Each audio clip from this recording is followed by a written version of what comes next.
Welcome viewers, welcome to Aliul maths.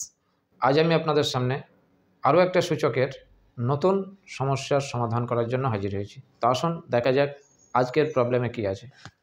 এখানে বলছে root over of 11 to the power x is equal to 121 to the power root over of x হলে x is equal to কত।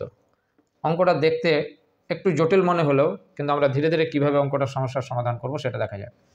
এখানে আমরা প্রথমে কি করব, রুট ওভার অফ 11 মানে হচ্ছে কি 11 টু দি পাওয়ার কত 1/2 তার হচ্ছে পাওয়ার এক্স ইজিক্যাল টু 121 মানে কত 11 এর স্কোয়ার তার রুট ওভার অফ এক্স। এটা আমরা করতে পারবো কারণ রুট ওভার তাড়াতে গেলে তার সেই সংখ্যা টু দি পাওয়ার হচ্ছে 1/2 করতে হয়।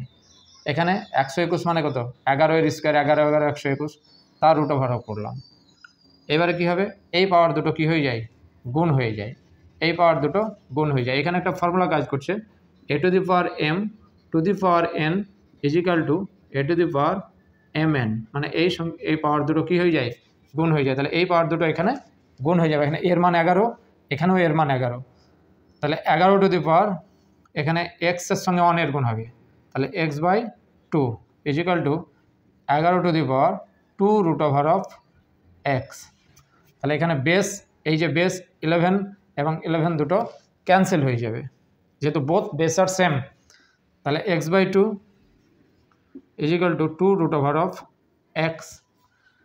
এখানে যদি বর্জ্যগ্রহণ করা যায় তাহলে x1 হচ্ছে 2 2 4 রুট ওভার অফ এক্স। এখানে রুট তাড়াতে গেলে আমাকে কি করতে হবে, বর্গ করতে হবে। তাহলে উভয় পক্ষের যদি বর্গ করি তাহলে এক্স স্কোয়ার সমান হয়েছে 4 4 16 এক্স। উভয় পক্ষের বর্গ করে পাই,